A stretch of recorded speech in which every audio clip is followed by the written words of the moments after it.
Hello everybody.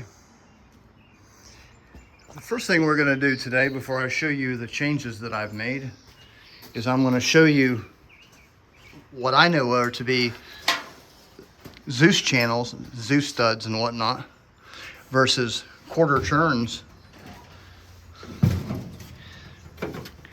up here in the radio equipment or communications equipment bay.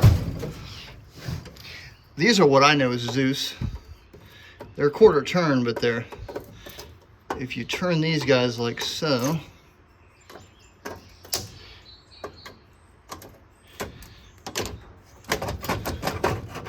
he pops out, and those are DZUS rails. This entire bay is a DZUS channel up to here, and then another one here. And then there's a beam, a very small beam, and then one here and one there. So you can install whatever you want. But for you guys just getting into aviation and airplanes, now you know what those guys do. And they just pop right back in there. And then you push and you turn a quarter turn. I'll spare you the monotony. Another type of quarter turn fasteners are these guys right here. They're pretty big, but it's a quarter turn and they pop out. And that's what holds this assembly. And then a smaller version of that is found up here on the jet controller, which are these guys. And he's not in there obviously, but I don't know if these are quarter turn or DZUS or it's a standard language, but I know that these guys are definitely DZUS. DZUS. All right. Let's have a look at what I did today. I took a step back and looked at that thing and noticed that it wasn't right. And what I mean by it wasn't right is I felt that it was a good 2 to 3 inches too far to the right. So you can see where that guy is now and where he needs to be. So about 3 inches, I'd say. Looking at the museum aircraft, I could see that the center beam was in between these two holes, third hole over. So that's where he resides now. And that beam is over that hole that's got the scaffolding wire in it. So I had to disconnect everything and then hang these guys via the scaffolding wire. And then come back on the other side and disconnect all the main mounts. Since this bulkhead is 2 inches taller, I got more room. It's not nearly as hard on my body, specifically my legs. I had to unbolt all this crap and then de-rivet all those mounting locations there and make some modifications here. But I got this thing moved over to 3 inches, which puts this back to where it needs to be because this is the shape of the bulkhead.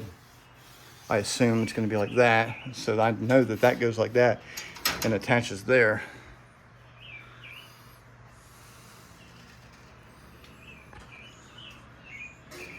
So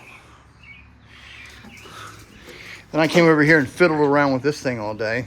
The reason that I'm mentioning the quarter turn fasteners in this video is because there's two that live right here.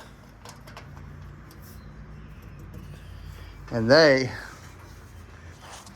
go into these fixtures like so.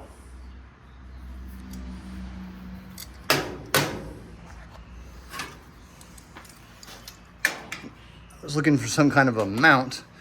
I'm studying in great confusion as to how this works. I don't know if there's two brackets at work here. One bracket that goes in for this panel, one bracket that goes over here for a shock mount, and then rivets here. Need some pictures. Waiting on those. But that's all I did with the flight engineer station today. I've been looking for a piece of rubber mainly a big, affordable piece of rubber. So the wife and I were shopping today, and every time I go shopping with her, whether it be Walmart, grocery shopping or whatnot, I'm always looking for rubber, either floor mats or yoga pads, welcome mats, you name it. I've been looking for about 6 months. Today, I finally found what I was looking for. That's like 5/8 of an inch thick foam rubber. It smells, it's got a very pungent rubber smell to it. It's beautifully malleable. And the sheet was like, it's a anti-fatigue pad. And the sheet was $12. And it was what? Every bit of 4x2? But anyways, the reason I needed that is for these escape hatches, for the weather sealant.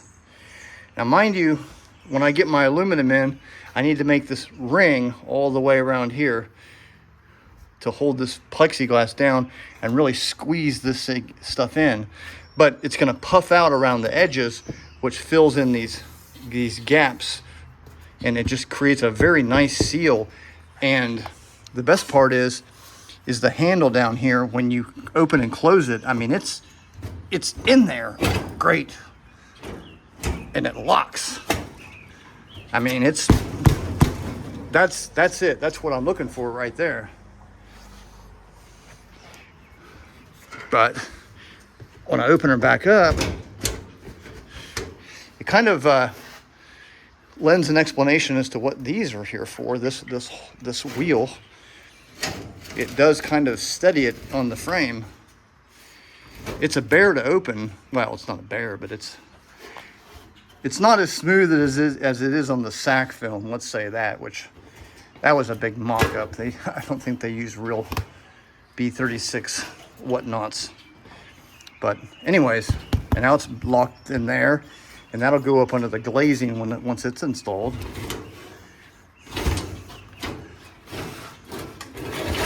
But I mean, a lot of work to do here. But yeah, it locks, and it's, once again, especially when I get that all the way around there and get that stuff squeezed in there, that's good. I like it. I like it a lot.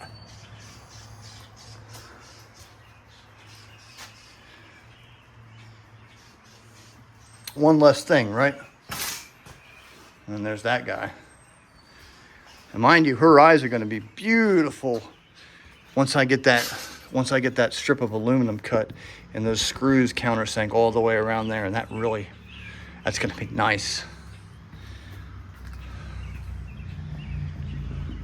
But that's an experiment. I just slapped that thing together on the kitchen table just to see if it would work. You guys know me. I'm not going to stand for that imperfection. But anyways,